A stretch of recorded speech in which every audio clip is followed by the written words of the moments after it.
Hello, C intermediate people. So MCQ practice session day 2 is here. आज अपन क्या करेंगे Jan 26 M T Ps R T Ps cover करने की कोशिश करेंगे। एम टी पीज़ मैं कवर करा हुआ, आर टी पी आपको होमवर्क दूंगा। ठीक है, क्विकली कवर अप करेंगे। पार्ट 1 मैंने एम टी पी जो मई 26 के लिए आई थी उसके एम सी क्यूज़ डिस्कस आपके साथ में ऑलरेडी कर चुका हूँ। M C Q marathon already आपके लिए अपलोडेड है, आप उसका बिल्कुल मेक यूज़ कर सकते हो। ऑलरेडी बहुत सारे स्टूडेंट्स ने उसका बेनिफिट लिया है। ठीक है, अपन स्टार्ट करेंगे with M T P of Jan 26। Sir पुराने अटेम्प्ट्स की करने की क्या ज़रूरत है भाई? बहुत करने की ज़रूरत है। मेरा एक्सपीरियंस ये कहता है कि बहुत सारा आपको आइडिया लग जाता है एग्जाम में क्या आने वाला है।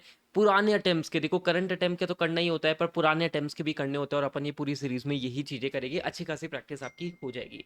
ठीक है, एन एमटीपी का लेवल वैसे भी बहुत अच्छा नॉर्मली देखने को मिलता है। ठीक है, so let's start. Make sure आप वीडियो को एक बार जल्दी से लाइक कर रहे हो एंड फुल अटेंशन के साथ में इस एमसीक्यू प्रैक्टिस सेशन को टेकअप करना। चलो, so we will be starting with mock test paper series 1, M T P 1 है भाई। So case scenario 1। अधिकतर क्वेश्चन इसके डायरेक्ट है, आपको पूरा क्वेश्चन देखने की ज़रूरत नहीं पड़नी चाहिए वैसे। देखते हैं, क्वेश्चन आपके डायरेक्ट है majorly.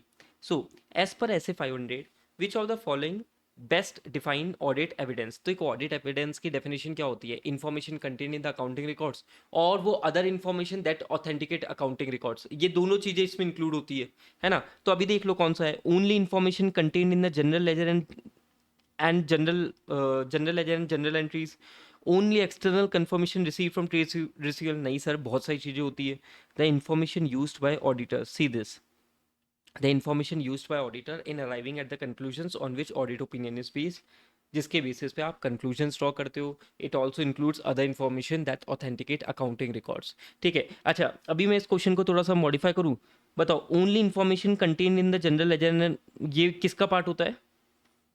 Information contained in accounting record. External confirmation receive from trade रिसीवल, other information authenticate accounting records. फिर ओनली वर्कशीट एंड स्प्रेडशीट, ये किसका पार्ट होता है? Information contained in accounting records. ये भी मैंने आपको बता दिया। ठीक है, आपका ऐसे 500 का छोटा सा टॉपिक है, इंट्रोडक्शन का टॉपिक है, उसमें ये सारी चीजें दे रखी है। Done sir. Then in the scenario of Preeti Textile Limited, which of the following item is classified as information contained in the accounting records? देखो, minutes of the board of the meeting, written confirmation, documented internal control manual. Sir ये सारा किसका part है? Other information. देखो, ये other information है जो authenticate करती है अकाउंटिंग रिकॉर्ड को। आपका आंसर क्या हो जाएगा? Supplier invoices and the general ledger. Fine sir, done. C, other information that authenticate accounting records, चार दे रखा है, बताना अपन को। Reviewing the company journal entries, obtaining written confirmation, scrutinize worksheet, examine contract. This is your answer. Obtaining written confirmation from major trade receivable. अगर आपने ऐसे 500 का इंट्रोडक्शन वाला टॉपिक पढ़ रखा है, ये क्वेश्चन आपको बहुत ही इजी लगेगा। ठीक है सर।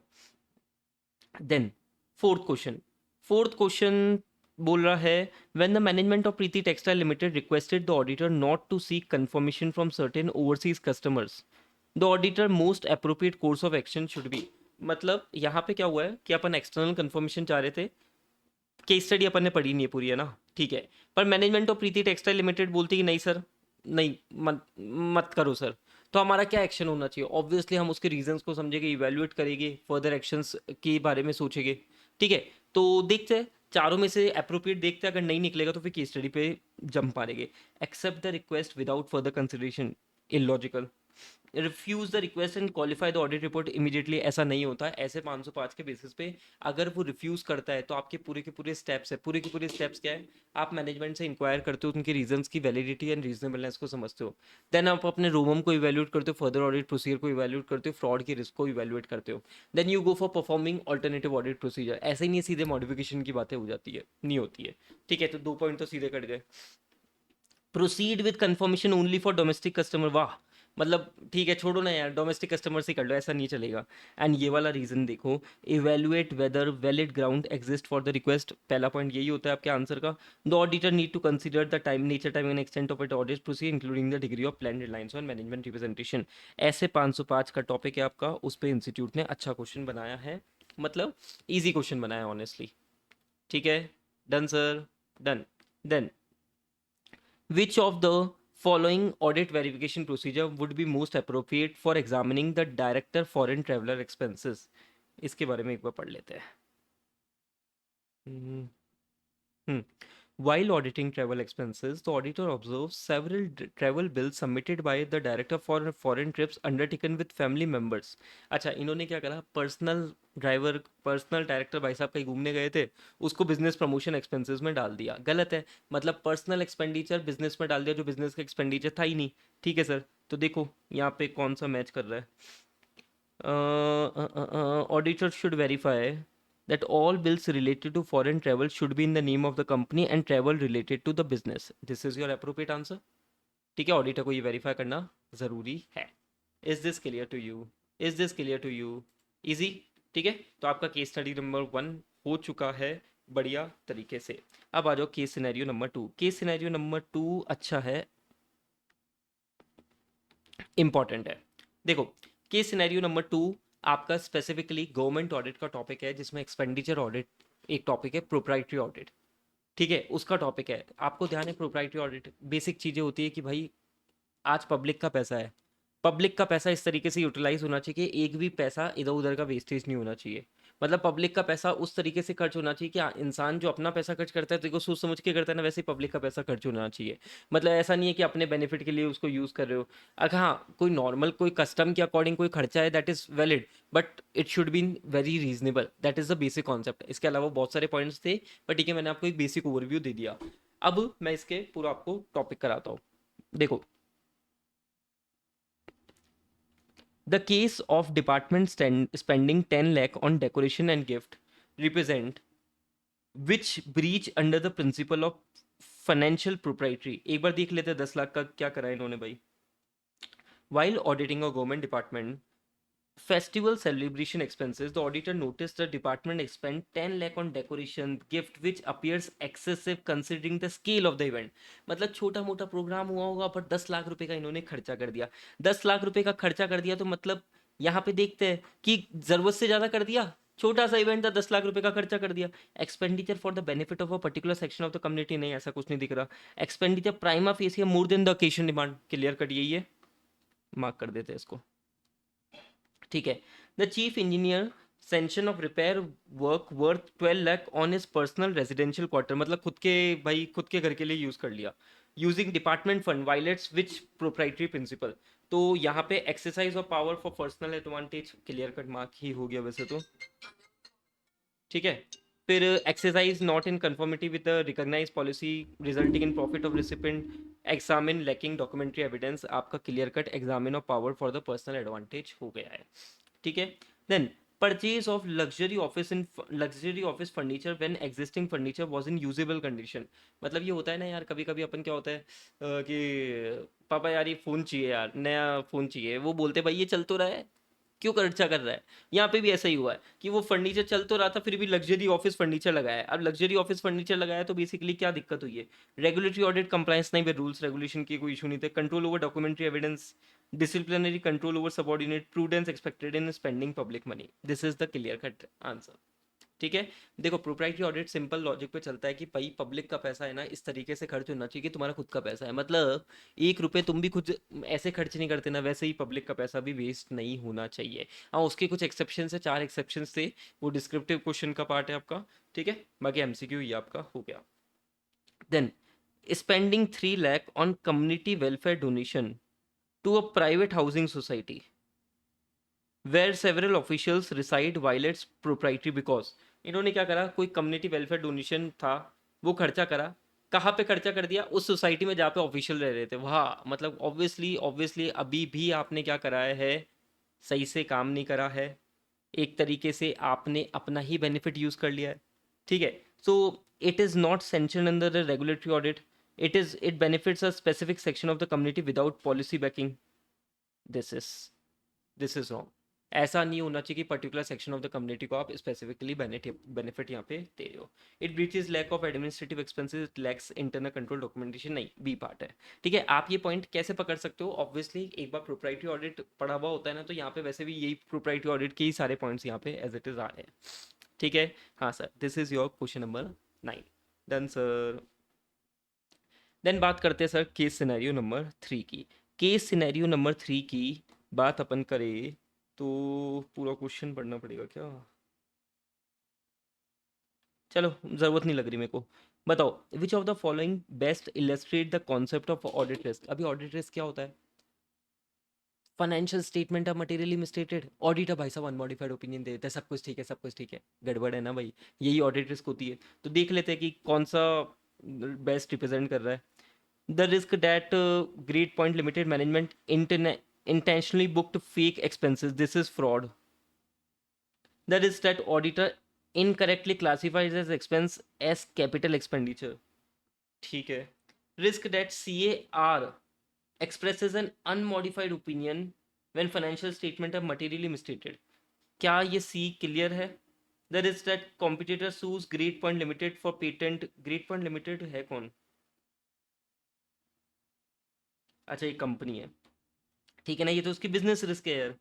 तो यहाँ पे आपको क्लियरली अगर मैं ये सी बात करूँ तो ऑडिट रिस्क की डेफिनेशन ही एज इट इज़ यहाँ पे दे रखी है, कुछ ज़्यादा कुछ बचा नहीं है। ठीक है सर। देन 11th की बात करते हैं। 11th अच्छा है, इम्पॉर्टेंट, बताता हूँ। The risk arising from the CEO CFO performance bonuses, which create pressure to overstate profit and leads to improper capitalization of development expenditure, is primarily an example of ROMM at which level? Financial statement level, assertion level, control, detection, risk level. मेरी बात को बिल्कुल ध्यान से सुनना, ये बहुत ही important question है। सुनना ध्यान से। देखो सपोज करो मैं आपको सिनेरियो बोलता हूँ कि कोई लिस्टेड एंटिटी थी, लिस्टेड एंटिटी थी, उसको अपने प्रॉफिट ज़्यादा दिखाने थे ताकि शेयर प्राइसेस बढ़े। तो या एक और सिनेरियो बोलता हूँ कि डायरेक्टर को बोला कि देखो जितना आपको है ना बोनस मिलेगा on the percentage of the profit. तो डायरेक्टर क्या सोचेगा, जितना बोनस में कंपनी का दिखेगा जितना अगर प्रॉफिट दिखेगा उतना मेरा बोनस मिलेगा। हाँ, तो इन्होंने क्या करा, रेवेन्यू एक्सपेंडिचर को कैपिटलाइज कर दिया। तो भाई सिंपल है, प्रॉफिट ज़्यादा दिख गया। हाँ, अब अगर ऐसे में ये किसका प्राइमरली एग्जांपल है? मैनेजमेंट का बायसनेस, मैनेजमेंट की इंटीग्रिटी पे डाउट है। अगर ऐसा होता है ना तो आप ये मत मानना कि एक जगह पे गलती हुई है, बहुत जगह पे गलती देखने को मिलेगी। ठीक है, यहाँ पे बच्चा कंफ्यूज होएगा कि सर ये तो असर्शन लेवल की दिक्कत है। नहीं नहीं नहीं नहीं, तुम दिक्कत ये नहीं समझ रहे हो कि पूरे लेवल पे ही दिक्कतें हो सकती है ना, क्योंकि भाई साहब उसको अब इंसेंटिव है कि प्रॉफिट ज़्यादा दिखेगा तो प्रॉफिट तेरा बोनस ज़्यादा मिलेगा। तो वो तो गलतियां हर किसी में करने की कोशिश करेगा, वो तो कम से कम एक्सपेंसेस शो करने की कोशिश करेगा। पूरे फाइनेंशियल स्टेटमेंट पे अल्टीमेटली इसका इम्पैक्ट आ जाएगा। ठीक है, इंपॉर्टेंट है, मेरे को क्वेश्चन अच्छा लगा ये। Then act of classifying the development expenditure instead of an expense, गलत क्लासीफाई कर दिया, रेवेन्यू को कैपिटल में क्लासीफाई कर दिया। तो this is the right answer. ठीक है। हाँ सर, बधाई हो, केस स्टडी पढ़ने की अपन को ज़रूरत नहीं पड़ रही है। ठीक है। सी ए मीना इज द स्टैट्यूट, अच्छा क्वेश्चन नहीं है। CA Meena is the statutory auditor of Glow Limited. Her husband was recently joined the company as a CFO. भाई साहब तुम्हारा हस्बैंड ही वहाँ पे CFO है, फेमिलियरिटी थ्रेट। तो भाई फर्स्ट ऑप्शन मेरे को फेमिलियरिटी थ्रेट ये दिख रहा है, ठीक है, और ये दिख रहा है ना। फेमिलियरिटी थ्रेट, बाकी कई ऑप्शन ही नहीं है, तो बी और सी तो मैं सीधे काट भी सकता हूँ। Okay sir. CA Meena has undue dependence on professional fees from a company। अगर अनड्यू डिपेंडेंट है तो सेल्फ इंटरेस्ट थ्रेड भी आ गया, तो लो भाई सेल्फ इंटरेस्ट थ्रेड भी आ गया। She is also providing investment advisory services, तुम इन्वेस्टमेंट एडवाइजरी सर्विस दे रहे हो, फिर उसी की तुम ऑडिट करोगे, सेल्फ रिव्यू थ्रेट आ गया। लो भाई, क्लियर, समझे? कैसे तुमने समझा क्वेश्चन को, कैसे आप थोड़ा सा इजी कर सकते हो एमसीक्यू को काट काट के। ठीक है। हाँ sir. During the planning of an audit of XYZ Limited, the engagement partner realized that complex valuation issues will arise. Accordingly, a valuation expert is engaged early in the audit process to support the team. ठीक है, complex calculation थी तो valuation expert को रखा गया। Audit का कौन सा plan, which benefit of planning is demonstrated here. आपको ध्यान है सर, 6 बेनिफिट्स ऑफ प्लान होते हैं, जिसमें स्पेसिफिकली लास्ट में होता है assisting in coordination of work done by others such as expert या ऑडिटर ऑफ कंपोनेंट्स, है ना। क्या ये पॉइंट क्लियर दिख रहा है? ठीक है, क्लियर कट ये पॉइंट दिख रहा है। कोई कॉम्प्लेक्स कैलकुलेशन थी तो आपने कोई वैल्यूएशन एक्सपर्ट को एंगेज करा in the early of the audit. ठीक है sir. During the audit of Fen Private Limited, the auditor finds that company has defaulted on loan repayment and it's unable to pay creditor on time. Okay sir, मतलब loan का repayment में दिक्कत हुई है और timely basis पे वो पे नहीं कर पा रहा है. The auditor is having doubts on going concern status. The management refuses to make any assessment. बहुत ही बढ़िया. मैनेजमेंट ने कोई असेसमेंट ही नहीं किया किसका, गोइंग कंसर्न का. ऑडिटर सफिशिएंट अप्रोप्रिएट एविडेंस नहीं ले पा रहा है. ठीक है, what implication does the auditor have the report. मेरी बात को ध्यान से सुनना. अगर आज मैनेजमेंट असेसमेंट नहीं कर रहा है या अपने असेसमेंट को एक्सटेंड नहीं कर रहा है, ठीक है, आपको ध्यान है रिपोर्टिंग वाला में लास्ट टॉपिक था ये, तो वहां पे ऑडिटर वैसे तो क्वेश्चन में लिख दिया कि वो सफिशिएंट एप्रोप्रिएट ऑडिट एविडेंस नहीं ले पा रहा था, पर लॉजिकली समझना कि अगर ये नहीं भी दे रखा होता ना तो बाय डिफॉल्ट इसमें क्लैरिटी होनी चाहिए कि sufficient appropriate audit evidence auditor को मिल ही नहीं सकता. अब आप बोलोगे सर क्यों. बेटा सुन, जब मैनेजमेंट ने असेसमेंट नहीं किया तो तुम गोइंग कंसर्न पे क्या चीज एविडेंस ले पाओगे, नहीं ले पाओगे ना. तो अब ऑप्शन क्या बचा तुम्हारे पास में, सफिशिएंट एप्रोप्रिएट ऑडिट एविडेंस नहीं मिला तो क्वालिफाइड या डिस्क्लेमर. तो B is your right answer. क्या ये बात आपको समझ में आती है. Is this point clear to you. हाँ सर, अच्छा क्वेश्चन था, बढ़िया क्वेश्चन था. ठीक है. अच्छा चलो मेरे को एक चीज़ बताओ. पूछूं एक चीज़. मटेरियल अनसर्टेनिटी थी गोइंग कंसर्न पे, एडिक्वेट डिस्क्लोजर कर दिया है. एडिक्वेट डिस्क्लोजर कर दिया है मैनेजमेंट ने, क्या करोगे. एडुकेट डिस्क्लोजर कर दिया तो सच्ची बताओ तुम्हें कोई दिक्कत होगी क्या. नहीं सर दिक्कत नहीं होगी, अनमॉडिफाइड करेंगे. बट यहाँ पे कौन सा पैराग्राफ इंक्लूड करते हो, material uncertainty relating to going concern. Sir क्या यूएम पैराग्राफ डाल सकते हैं, आंसर इज नो. ठीक है सर. सर एडुकेट डिस्क्लोजर नहीं करा है, एडुकेट डिस्क्लोजर नहीं करा है, तो क्या तुम यहाँ पे मुर्गी पैराग्राफ अब डालोगे. नहीं, तुम भाई मॉडिफाई करोगे. मॉडिफाइड में क्या करोगे, क्वालिफाइड और एडवर्स. सर क्वालिफाइड एडवर्स क्यों, क्योंकि तुम्हें सफिशिएंट एप्रोप्रिएट ऑडिट एविडेंस तो मिल चुका है. बहुत इंपॉर्टेंट केस है, बहुत बहुत इंपॉर्टेंट केस है. ठीक है, समझा क्या. हाँ सर, मैंने एमसीक्यू मैराथन में इसको डिटेल में कवर करा था. रिपोर्टिंग वाले जितने भी एंगल्स थे सारे मैंने एमसीक्यूज डिस्कस करे थे. इंस्टीट्यूट ने यहाँ पे एक पूछा हुआ है, मैंने तुम्हें एक और बता दिया. ठीक है, इसके अलावा भी एक दो चीज़ें और रहती है यहाँ पे. समझा. हाँ सर. ठीक है, देखो एडुकेट डिस्क्लोजर अगर उसने कर दिया है ना तो आप बिना बात मॉडिफाइड मॉडिफाइड मत करना, अनमॉडिफाइड करना. पर यहाँ पे मुर्गी पैराग्राफ जरूर डालना, यूजर का टेंशन तो ड्रॉ करना पड़ेगा ना भैया. हाँ सर. ठीक है sir. So this is your M T P 1 I think so. अब अपन एम टी पी 2 भी कवर कर लेते हैं.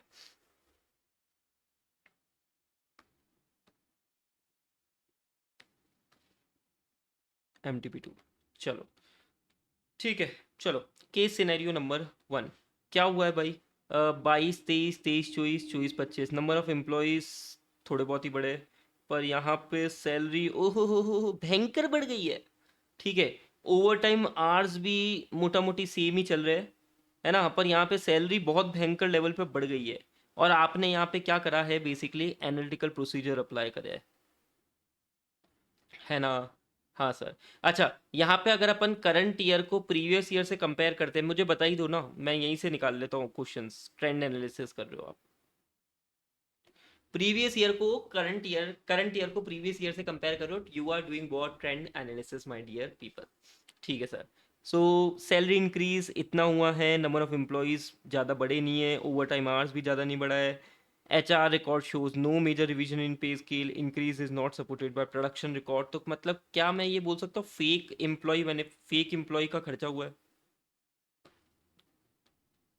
हाँ सर. ठीक है. Possible payment to fictitious employee, incorrect accounting classification. ठीक है सर, अब मैं सीधे क्वेश्चन पे आता हूँ. The auditor compared salary expense for the current year with the previous 2 years. बहुत बढ़िया. बताओ कौन सा एनालिटिकल प्रोसीजर अप्लाई करा है, ट्रेंड एनालिसिस अप्लाई करा है, अभी तो बताया था मैंने तुम्हें. ठीक है sir. Despite only a small increase in employees, salary expense increase significantly, अगर इंक्रीज सिग्निफिकेंटली हुआ है तुम्हें एनालिटिकल प्रोसीजर लगा के पता पड़ा, उसके बाद में ऑब्वियसली इंक्वायरी करो, इन्वेस्टिगेट करो, फर्दर ऑडिट प्रोसीजर लगाओ. What should be the auditor next step? Conclude that increase is justified, ignore if the over time also, नहीं ओवर गलत है ये.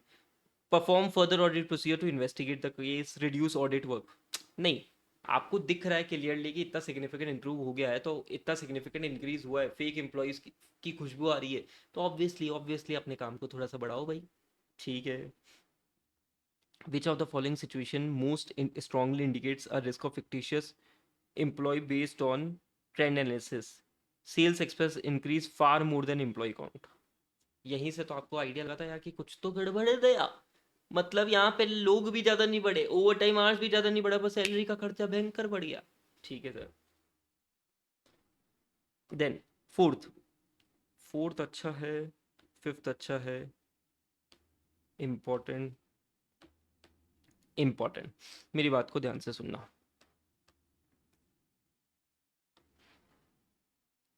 एक होता है अकरेंस, एक होता है कंप्लीटनेस. असर्शन में, अकरेंस में अपन क्या बोलते हैं? No fake to be recorded. Completeness में अपन बोलते हैं all genuine to be recorded. Complete मतलब जितने भी जेन्युइन थे वो सब रिकॉर्ड हो जाने चाहिए. अकर मतलब एक्चुअल में अकर होनी चाहिए, फेक रिकॉर्ड नहीं होना चाहिए. ये बात को ध्यान में रखते हुए चलना. अच्छा, बैलेंस शीट आइटम होता है तो यहाँ पे अकरेंस की जगह कौन सा वर्ड यूज आता है? एग्जिस्टेंस वर्ड आता है. ये बात भी ध्यान में रखते हुए चलना. अभी अपन एम्प्लॉय बेनिफिट एक्सपेंस की बात कर रहे हैं तो ये दो वर्ड मैंने आपको सिखाया. सर वापस बोलो, अकरेंस मतलब एक्चुअल में अकर हुआ है, फेक नहीं है. कंप्लीटनेस मतलब सारे को रिकॉर्ड कर लिया है. ओके सर, आओ मेरे साथ में इधर देखो. ठीक है. सो fourth, which situation best test the occurrence assertion ensuring all employee benefit expense have been recorded? मुझे बताओ ये occurrence की बात कर रहा है या completeness की बात कर रहा है? सर completeness की बातें कर रहा है.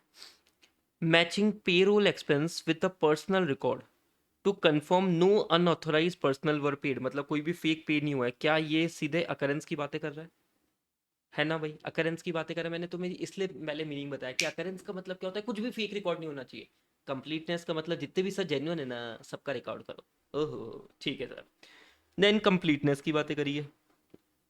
Completeness, confirming that the no unauthorized employees have received salary payment, confirm that every employee relates to genuine employee and represent a valid transaction, every record employee, every salary expenses is correctly classified, ensuring that all employee benefit expense for all personnel have been fully accounted for. क्या ये D point clear cut आपका वही part दे रखा है कि जितने भी employ benefit expenses सब रिकॉर्ड हो गया है? सब रिकॉर्ड हो गया है. हाँ सर, ये बिल्कुल उसी की बातें कर रहा है. ठीक है क्या? हाँ sir. This is your case number 5. Then case 5, then case scenario number 2.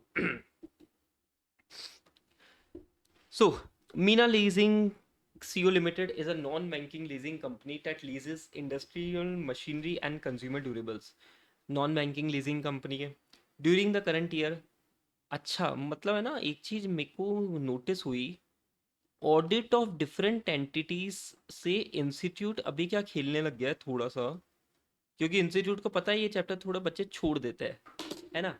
मई 26 की एम में भी मेरे को ऑडिट और डिफरेंट एंटिटीज की झलक दिखी थी, शायद होटल वाले पे क्वेश्चन पूछा था, है ना. जैन 26 की एम में भी इन्होंने क्या करा, लीजिंग वाला एक टॉपिक है, अगर किसी बच्चे ने पढ़ रखा है तो वो पिक कर लेगा, अदरवाइज पिक नहीं कर पाएगा ऑनेस्टली. ठीक है. तो ऑडिट ऑफ डिफरेंट एंटिटीज अच्छा लगा मेरे को, मतलब इंस्टीट्यूट व्हाट मतलब स्मार्टली कर रहा है, ऑडिट और डिफरेंट एंटिटीज में से मजे लेने की कोशिश कर रहा है एमसीक्यूज में. ठीक है. So Madan leasing co non banking leasing company है. Madan leasing entered into a lease agreement with Sulekha engineering. तो सुलेखा इंजीनियरिंग क्या हो गया आपका? लेसी, 10 करोड़ का. तो ऑडिट प्रोसीजर्स आप लगाते हो, बहुत सारी चीज़ें चेक करते हो, लीज का अग्रीमेंट चेक करते हो, सामने वाले ने एक्सेप्टेंस दी क्या, इनवॉइस, इंश्योरेंस, बहुत सारी चीज़ें होती है. तो company object clause is in the memorandum authorise leasing of capital goods but it's silent about undertaking financial activity. ठीक है sir. A credit appraisal file exists for Suleka Engineer containing their past credit record, capitalization detail and proposed collateral. Sir ये क्या होता है? Buyer की credit worthiness. अरे जिसको अपन lease पे दे रहे हैं उसकी क्रेडिट वर्दीनेस तो चेक करोगे ना। हाँ sir. The lease agreement describe the lessee equipment location. It states that equipment must not be removed from the location except for repair terms and condition है। ठीक है। The lease proposal form from Sulekha engineering is present in the file. ये भी बढ़िया है कि lease proposal form भरना पड़ता है, वो भी फाइल में लगा हुआ है। Original invoice for the textile machinery is filed in the lease folder. There is no acceptance letter from the lessee of the file conforming that equipment was receive in orders. Basically क्या होता है, जैसे ही माल पहुंच जाता है ना, एक acceptance letter अपन ले लेते हैं लेसी से, ये मिसिंग है। A board resolution authorizing the execution of the lease is included. Perfect. Copies of insurance policy are not found. ये भी जरूरी होता है। Insurance policy are not found in the lessor's record. तो दो चीजें आपको नहीं मिली है। ठीक है सर, डन। तो which audit procedure confirm whether is Madan leasing co is legally permitted to transact the lease of the textile machine. Company का ऑब्जेक्टिव पकड़, ऑब्जेक्ट पढ़ लो, एमओए पढ़ लो, एओए पढ़ लो। हाँ सर। तो check the object clause of the leasing company to verify the permitted activities. Very simple. अगर आप कंपनी लॉ का बेसिक कॉमन सेंस लगाते हैं आपका ये क्वेश्चन बन जाता। ठीक है। मतलब आप कैसे देखोगे कि भाई वो जो ट्रांजेक्शन कर रहा है वो लीगली परमिट है क्या? लीगली परमिट होने के लिए आप कैसे चेक करोगे? उसका ऑब्जेक्टिव क्लॉज, एमओए, एओए, ये सही चीज़ें चेक करोगे। हाँ सर। क्वेश्चन नंबर 7, विच मिसिंग डॉक्यूमेंट? दो मिसिंग डॉक्यूमेंट थे। एक तो एक्सेप्टेंस लेटर नहीं था, एक इंश्योरेंस पॉलिसी नहीं थी। तो about whether the lessee accepted the delivery, क्या कौन सा लेटर था? Acceptance letter. Which procedures would the auditor perform to evaluate the lessee ability to meet lease commitment? उसकी क्रेडिट वर्दीनेस चेक करने हो। तो क्रेडिट वर्दीनेस चेक करने के लिए invoice is retain safely, copies of insurance policy, agreement prohibits subletting, verify whether there exist a procedure to ascertain credit analysis of the Lesi. आज ये देखना है कि भाई उसमें कितनी दम है वापस पे करने का, तो उसकी क्रेडिट वर्दीनेस चेक करो ना। Then given the fact which control deficiency should the auditor report as missing in the मदन। उसका इंश्योरेंस मिसिंग था ना, ये देखो। तो क्या दे रखा है? 9 का सी। मतलब अच्छा इंस्टीट्यूट ने क्या करा कि ऑडिट ऑफ लेसी से रिलेटेड पूरा का पूरा क्वेश्चन बना दिया। Audit of basically lessor lessee आपका जो टॉपिक है उससे एक क्वेश्चन अच्छा बना दिया। ठीक है, गुड। 9th क्वेश्चन आपका हो गया है। Then case scenario number 3। Case scenario number 3 मैं सीधे कर रहा हूँ। Auditor noticed a 35% increase in raw material value with only a 12% rise in the production. 35%। पढ़ूँ क्या एक बार थोड़ा सा? During the preliminary review, Mr. Pradeep noticed that the value of raw material has increased by 35% compared to the last year, whereas production level increased by only 12%. Basically वो क्या कर रहा है? Compare कर रहा है कि प्रीवियस ईयर से इस ईयर में कितने चेंज हुए। एनालिटिकल प्रोसीजर सिंपल है ये तो। Unauthorised access to the inventory management system by production supervisor. Unauthorised access मतलब यहाँ पे कंट्रोल की डेफिशिएंसी है। हाँ सर। तो कौन सी रिस्क है? Control risk, business risk, detection risk और ऑडिट रिस्क। Control risk. ठीक है। हाँ। Preparing a visual diagram showing the movement of material requisition barcode. Which method of internal control evaluation? Internal control evaluation के 4 method होते हैं। अगर ये visual diagram bird eye view की बातें कर रहा है तो ये कौन सा है? Flow chart. Very simple.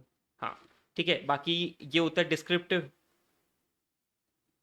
काफ़ी डिटेल में डिस्क्रिप्टिव होता है, एग्जॉस्टिव होता है। इंटरनल कंट्रोल क्वेश्चनरी में क्लाइंट आंसर करता है, यहाँ पे चेकलिस्ट में ऑडिटर खुद आंसर करता है। ये की पॉइंट्स थे। ठीक है, फ्लो चार्ट आपका आंसर है। A newly qualified chartered accountant CRIA is handling an assignment when no specific ethical rule is prescribed for a particular unusual transaction. She decides to evaluate the situation based on her knowledge, skills and expertise to determine the most ethical course of action. मतलब कोई rule, ethical rule नहीं बना रखा, तो वो अपनी knowledge, अपना professional judgement use कर रही है। ठीक है। अब दो अप्रोच होती है, रिस्क बेस्ड अप्रोच और principle based approach. Principle based approach क्या होता है, बोलता है कि सिचुएशन टू सिचुएशन आप इवेल्युएट करो और अपना प्रोफेशनल जजमेंट लो। रिस्क बेस्ड अप्रोच क्या बोलता है कि रूल्स को फॉलो करो। अब यहाँ पे उसने क्या करा है, प्रिंसिपल बेस्ड अप्रोच फॉलो करिए, ठीक है क्या। हाँ सर। देन 14 बहुत बड़ा है भाई।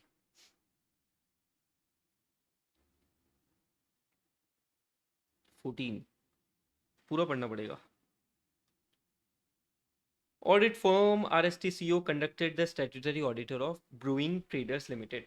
During the review of audit files, it was alleged that the auditor failed to exercise professional care while verifying certain high value transactions.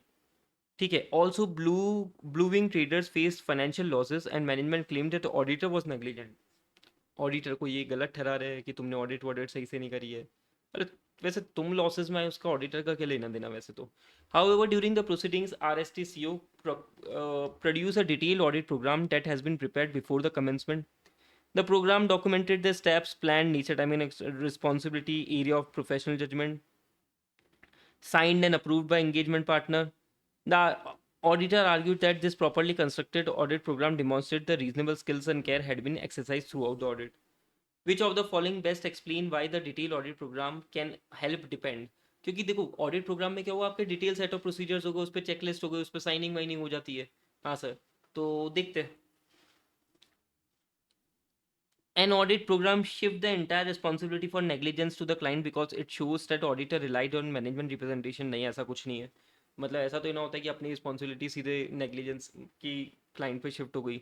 The existence of audit program guarantee that no mistakes were made by the audit staff. नहीं, ऐसा भी नहीं है कि भाई गलतियां तो फिर भी हो सकती है ना। Then then the audit program allows the auditor to detect all types of fraud and error. ऐसा नहीं है।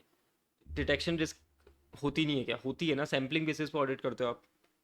A properly drawn up audit program provide documentary proof that auditor planned and executed audit procedure with reasonable skill and care। Right. वो अपने defence में ले सकता है कि भाई देखो ये मेरा ऑडिट प्रोग्राम है, ऐसे ऐसे मैंने काम करा था, सपोर्टिंग हो जाता है। ठीक है। हाँ सर। सर पर क्या केवल ऑडिट प्रोग्राम में इनफ होता है? नहीं, वर्किंग पेपर्स भी आपके जरूरी होते हैं। ऑडिट प्रोग्राम में तो आपके सेट ऑफ इंस्ट्रक्शंस हो गए, ठीक है। अल्टीमेटली वर्किंग पेपर आपके रिकॉर्ड होने चाहिए हर चीज़ के। Then question number 15। During the audit of JKL industry, the auditor identified certain deficiencies in internal control। significant deficiencies है TCWG मैनेजमेंट को कम्युनिकेट कर, राइटिंग में कम्युनिकेट कर, टाइमली बेसिस पे कम्युनिकेट कर। सीनियर मैनेजमेंट, अच्छा DSP वाला पॉइंट मत भूलना इसमें। Description of the deficiency, potential effect, sufficient information to understand the context of the information। Senior management acknowledged these issues but suggested that oral briefing would be sufficient। नहीं भाई, writing में होगा, timely basis पे होगा। The auditor, however, was required to determine the appropriate method। तो delay the communication, oral communication, writing, communicate in writing that on a timely basis, ये हो जाएगा इसका आंसर। क्या ये बात आपको समझ में आती है? क्या ये बातें आपको समझ में आती है? हाँ सर। तो हमने क्या करा, करीब करीब 60 मार्क्स के MCQ सॉल्व करे हैं in a matter of 30 minutes. RTP आप करोगे, कुछ तो होमवर्क दो आपको, एक एक दो दो क्वेश्चन तो करो, ठीक है। तो RTP करो एंड कल अपन फिर मिलते हैं, एक और MTP के क्वेश्चंस करेंगे। एंड MCQ मैराथन मैंने ऑलरेडी अपलोड कर रखी भाई, वो जाके बिल्कुल चेकआउट कर लेना। प्रायोरिटी क्वेश्चंस ऑलरेडी आपके लिए अपलोडेड है, उनको भी आप चेकआउट कर सकते हो, ठीक है। So till then take care, bye bye, मिलते हैं नेक्स्ट वीडियो में सेम टाइम।